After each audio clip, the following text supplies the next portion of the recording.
जैसे जैसे टाइम बढ़ रहा है, हम मॉडर्नाइज हो रहे हैं।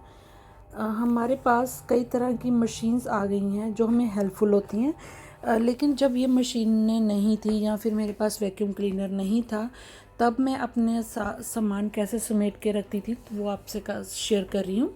पहले तो मैं हमेशा जो अपनी रजाइयाँ थी उनको ड्राई क्लीन करके ही रखती थी, लेकिन इस बार सोचा कि पहले मैं इनको वैक्यूम करके बेड में रख लूँगी, धूप लगवा ली अच्छे से, वैक्यूम कर लूँगी, और जब मैंने इनको यूज़ करना होगा तभी मैं इसको 2 दिन पहले ड्राई क्लीन के लिए दूँगी।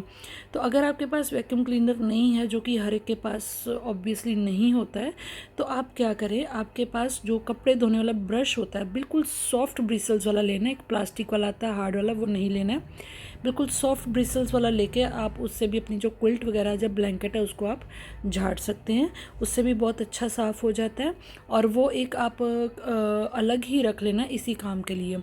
और दूसरा मैं क्या करती थी, जो मेरे पास मैं ऐसे मेरे पास 2 बैग्स थे। एक में तो मैंने कपड़े रखे हैं और एक में मैंने रजाइयाँ रखी हैं। देखिए नीचे आपको दिखा रही हूँ इतनी बड़ी रजाई है ये जो पॉलीफिल वाली आजकल रजाइयाँ चली हैं ना, ये बहुत स्पेस लेती हैं। तो मैं इनको क्या कहिए, मैंने इसमें मेरी एक रजाई है, एक कंबल और एक पूरा जो बेड साइज़ का हीट बैग है वो रखा है। आप ऐसे बैग में भी रख सकते हैं। और ये मुझे मिला मेरा योगा मैट, बहुत ही सॉफ्ट है। अगर आपको कहीं पे भी ये दिखता है तो ये ज़रूर ले लेना। ये इजी टू कैरी है और बहुत ही सॉफ्ट होता है, इसके अंदर फोम लगी होती है। अच्छा जी, फिर और तरीका मैं क्या यूज़ करती हूँ, जो मैं रजाइयाँ ड्राई क्लीन कराती हूँ तो उसके जो बड़े बड़े पॉलीथीन जिसमें ड्राई क्लीन होके आती हैं वो रख लेती हूँ। अब ये इतनी बड़ी रजाई थी, इसका मैंने फोल्ड तीन तीन तरफ फोल्ड कर दिया, डबल फोल्ड नहीं किया, इसको 3 फोल्ड लगा दिए। और जो वैक्यूम क्लीनर का सक्शन वाला पॉइंट होता है उससे इसके अंदर जितनी हवा थी उसको खींच लिया, और ये छोटी सी रजाई हो जाएगी ताकि मुझे रखनी इजी हो जाएगी। देखिए बेड उतना ही है, हमें उसके अकॉर्डिंग ही जगह बनानी है। और हमारे पास इतना सामान होता है, वेदर इतना चेंज होता है, कभी हमें बहुत कॉटन वाली रजाई चाहिए। जैसे इस बार बहुत ठंड पड़ी तो इस बार तो मैंने कॉटन की रजाइयाँ भी निकाली थी, जो रुई वाली रजाइयाँ होती हैं भारी वाली। कभी मौसम चेंज होता है तो हमें पॉलीफिल वाली हल्की रजाई चाहिए। ये देखिए मेरी कॉटन की रजाइयाँ पड़ी हैं, बहुत ही गर्म है, और इनके ऊपर गिलाफ है वो भी गर्म है। और वो पॉलीफिल वाली रजाई थी। और ये आ गई हमारे पास जो हर घर में होती है वेलवेट की रजाई। अब मैंने लिया वैक्यूम बैग, क्योंकि मुझे दिख रहा है कि इस पोर्शन में तो ये फिट आएगा नहीं, क्योंकि इसमें बेटे की गिटार भी पड़ी है। ज़्यादा सामान डालूंगी तो गिटार की स्ट्रिंग्स टूटने का डर है। तो मैंने इसको वैक्यूम बैग में डाला। और जो मेरे पास पहले वैक्यूम बैग्स थे तो वहाँ उससे क्या था, ये मैं वैक्यूम से ही उसको पंप यूज़ करती थी और बहुत सही हो जाता। लेकिन पता नहीं मेरा अब चलते चलते ये इनालसा का वैक्यूम क्लीनर 2 मिनट के लिए बंद हो गया, मैं भी ज़्यादा गर्म हो गया था।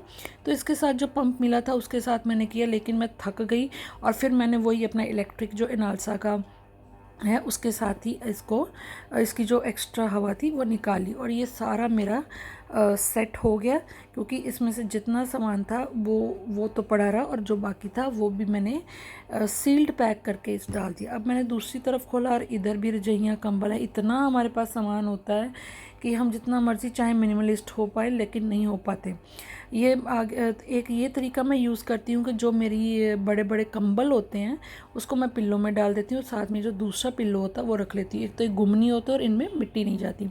और जो पुराने कॉटन के कंबल हैं उनमें मैं पुरानी चादरें रख देती हूँ। पुराने जो तकिए के कवर है उनका भी यूज़ हो जाता है, और इससे मिट्टी कुछ हद तक बच जाती है, इतनी नहीं जाती है। अब मुझे यहाँ से सूट मिला अपना, पता नहीं कैसे यहाँ पे रह गया ये, वो मैंने निकाल लिया स्टिच करने के लिए। और ये देखिए ये जो मैंने अभी रजाई डाली थी वैक्यूम बैग में, ये मैं यहाँ रख दूँगी, और ये मेरा पोर्शन हो गया क्लीन। और ये मैंने कुछ चादरें निकाली, वो जो रेड वाली चादर निकाली वो बहुत हैवी थीम की थी, उसके फ्लावर्स बहुत बड़े बड़े थे, तो मैंने सोचा ये ब्लू वाली बिछाती हूँ। फिर ये खादी वाली चादर मिली मुझे। अगर आपके पास कॉटन में अगर आप लाइक करते तो एक खादी की कॉटन की चादरें आती हैं, बहुत ही अच्छी होती हैं।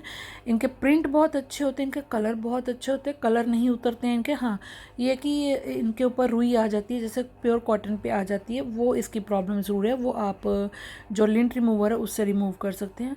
और फिर मैंने बिछाई फटाफट यहाँ पे बेडशीट बिछाने से पहले मैं एक नीचे ज़रूर स्प्रेड बिछाती हूँ, कोई भी पुरानी शीट बिछाती हूँ।